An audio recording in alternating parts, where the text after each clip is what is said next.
Assalamualaikum warahmatullahi wabarakatuh. Terima kasih buat kalian yang sudah menonton video ini. Sebelumnya saya hormati dosen pengampu mata kuliah Interferensi Islam Bapak Syamsuddin Sirah, dan yang saya banggakan teman-teman semua. Adapun di sini saya akan menjelaskan dan memaparkan yaitu pertumbuhan wirausaha strategis. Adapun pertumbuhan wirausaha strategis ini memiliki tujuan. Yang pertama, untuk memperkenalkan desain strategis untuk usaha kewirausahaan. Kedua, untuk membahas beberapa alasan mengapa pengusaha tidak membawa keluar perencanaan strategis. Ketiga, untuk menguraikan pengembangan strategis kewirausahaan dan beberapa manfaat perencanaan strategis. Keempat, untuk memeriksa transisi yang terjadi pada gerakan dari sebuah gaya kewirausahaan dengan pendekatan manajerial. Untuk membahas 5 tahap siklus hidup usaha yang khas: pengembangan, permulaan, pertumbuhan, stabilitas, dan inovasi atau menurun. Adapun yang ketujuh, untuk memperkenalkan langkah-langkah yang berguna untuk menerobos dinding-dinding perubahan. Yang kedelapan, untuk mengidentifikasi masalah manajerial yang unik dengan pertumbuhan bisnis. Dan kesembilan, untuk menguraikan konsep kepemimpinan kewirausahaan. Dan yang terakhir, untuk menguraikan cara memasukkan keberlanjutan ke dalam strategi bisnis. Saya sudah mendengarnya dikatakan Oke, di sini saya akan melanjutkan. Meskipun ada banyak cara untuk merencanakan suatu usaha secara strategis, semuanya memiliki satu elemen yang sama. Masing-masing merupakan perpanjangan dari visi wirausaha dengan mengambil konsep bisnis, pemilik, dan mewujudkannya. Pengembangan strategi untuk seorang wirausaha bersifat siklis dan berulang dan bergantung pada pembelajaran pasar dan wawasan pelanggan. Pengusaha tidak boleh menggunakan perencanaan strategis karena berbagai alasan, di antaranya kelangkaan waktu, kurangnya pengetahuan tentang bagaimana membuat rencana, kurangnya keahlian proses perencanaan, dan kurangnya kepercayaan pada orang lain. Ada sejumlah manfaat perencanaan strategis secara khusus.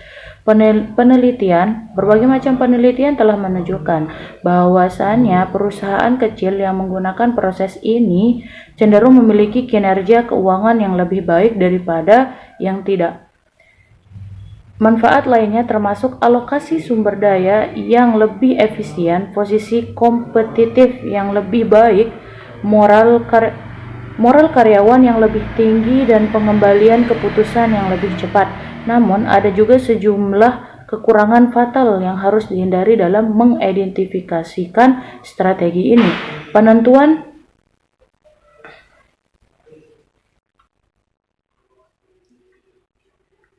Adapun penentuan posisi strategis dibahas sehubungan dengan penentuan posisi yang dapat dipertahankan di pasar, dan konsep desain model bisnis disajikan untuk menarik perhatian pada berbagai perspektif yang perlu diselaraskan selama perumusan strategi hingga proses implementasi.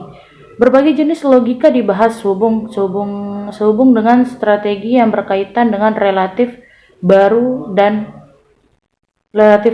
produk dan pasar, dan khususnya Blue Ocean strategi diperkenalkan sebagai cara untuk meminimalkan persaingan dan menciptakan dominasi pasar baru. Tantangan pertumbuhan bisnis kemudian diperkenalkan dimulai dengan pembahasan siklus hidup yang khas dari sebuah usaha.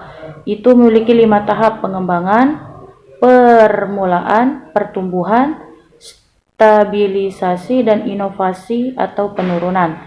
Bab ini kemudian difokuskan pada divisi antara pola pikir kewirausahaan dan manajerial, dan cara untuk mempertahankan kerangka berpikir kewirausahaan saat membuat penyesuaian yang diperlukan untuk menghadapi fase pertumbuhan. Keseimbangan antara kewirausahaan dan manajerial, pendekatan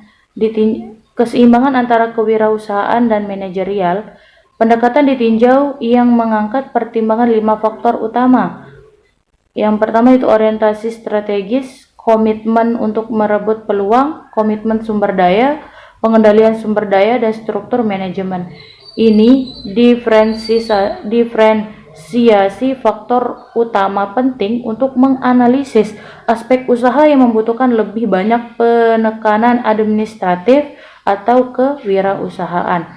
Bab ini kemudian membahas pentingnya tahap pertumbuhan usaha, menggarisbawahi metamorfosis sebuah usaha berjalan melalui beberapa masalah manajemen dibahas, termasuk pengendalian tanggung jawab, membangun perusahaan adaptif yang diinginkan, dan mengelola paradoks dan kontradiksi. Selain itu, tantangan untuk menghadapi dinding pertumbuhan pun diatasi, dan uniknya perhatian manajerial dari usaha-usaha yang sedang berkembang diuraikan. Perhatian manajerial ini dari usaha-usaha yang sedang berkembang diuraikan konsep kepemimpinan kewirausahaan. Diperkenalkan sebagai cara bagaimana pengusaha untuk mengantisipasi, membayangkan, dan menjaga fleksibilitas, berpikir secara strategis, dan bekerja dengan orang lain untuk memulai perubahan yang akan menciptakan masa depan yang layak untuk usaha yang berorientasi pada pertumbuhan. Terakhir, bab ini membahas strategi dari perspektif keberlanjutan dan menjelaskan beberapa alat yang muncul yang dapat digunakan oleh ahli strategi kewirausahaan untuk menghadapi era perubahan iklim dan pemanasan global. Mungkin hanya itu yang dapat saya sampaikan. Sekian dari kelompok 11, itu bahas strategis. Assalamualaikum warahmatullahi wabarakatuh.